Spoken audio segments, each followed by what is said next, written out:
Hey guys, what's up? Welcome back here to today's edition of Advanced Bass Fishing, and appreciate you guys swinging by the channel to watch today's video. And guys, today I want to talk about how much you should spend on a jerkbait. It's like, baits, there's a wide range of price points on them.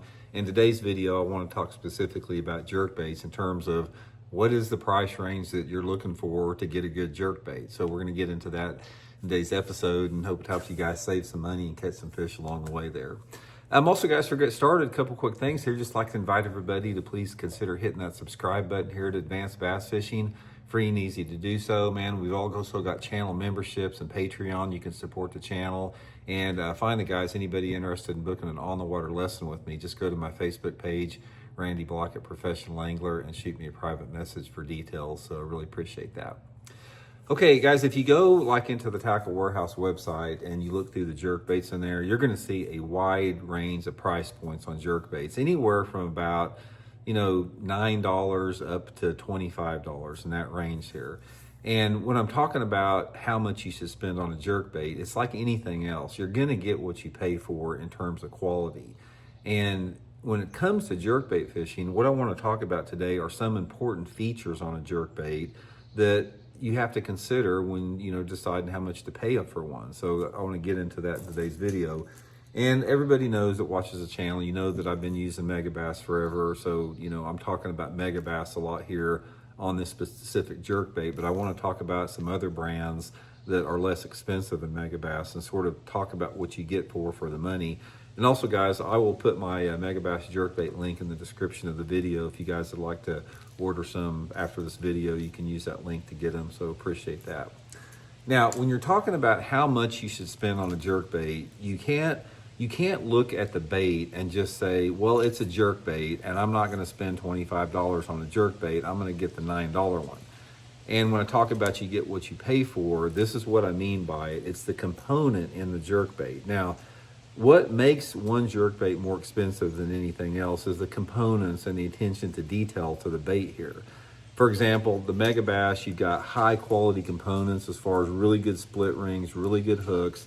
You have a tungsten balancer in the middle of it, so tungsten is more expensive. And then you've got a very attention to detail, high quality paint job.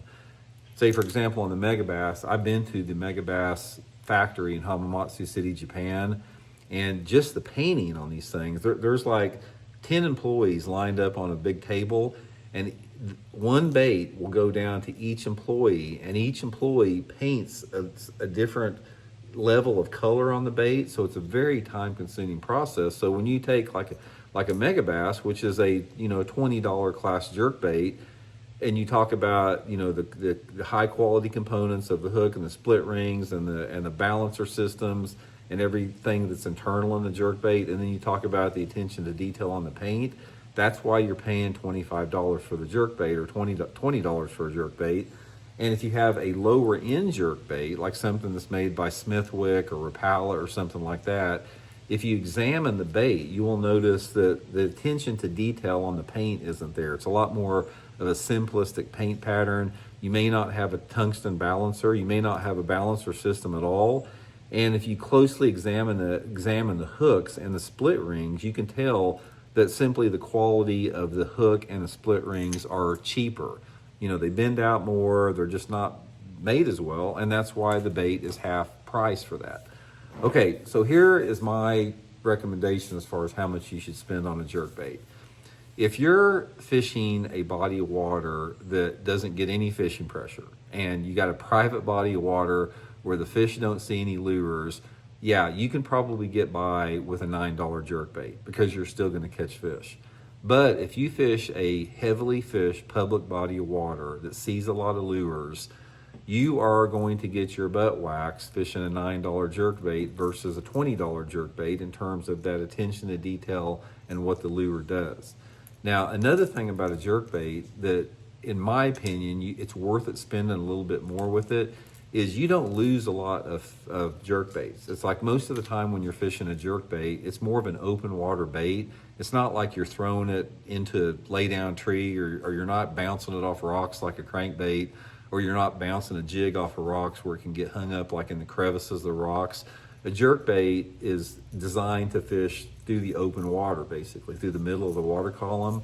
So if you're hesitant about spending more money on a jerkbait, just know that you're not going to lose very many of them. And if you do, you should get a plug knocker. And throughout the course of a year, guys, I lose next to zero jerkbaits. I mean, if I lose 1 or 2 jerkbaits a year, it's usually because I forgot to retie and my line was frayed or something. And it's usually something on my part, but it's rarely you're going to lose one. So in that term, maybe you can feel comfortable about expending a little bit more.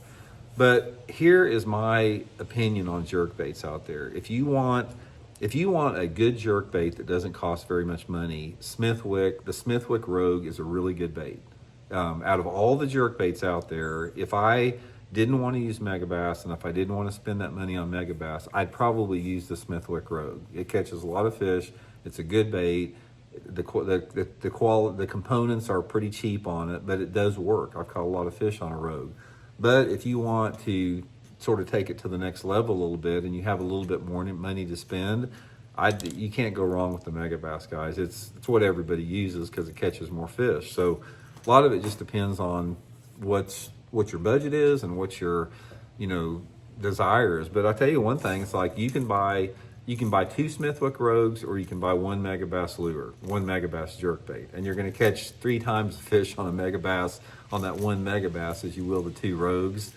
A lot of people that don't believe that are the people that have not fished with the Megabass very much or spent much time on it. I don't want to make this sound like a Megabass commercial, because any jerkbait that you can find, like if you go through the jerkbait section at Tackle Warehouse, they're all going to catch fish.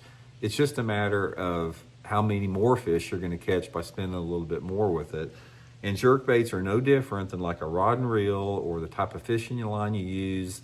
You're going to get what you pay for. If you buy a cheap buy a spool of cheap monofilament line that 1,000 yards of it costs $10, you're not going to get the same performance out of it if you buy a spool of like Seaguar fluorocarbon line. It's not going to be as good. And if you buy a $50 rod and reel outfit, you're going to notice it versus buying a $500 rod and reel outfit. So it's sort of a balancing act there. But that's my recommendation, guys. If you don't want to spend the money on the little bit more expensive jerkbaits, the Smithwick Rogue is a good bait. If you do want to catch more fish, the Megabass is the way to go. So that's sort of my 2 cents worth on that. So anyway, guys, thanks for tuning in. Appreciate the support and everything. We'll check in later.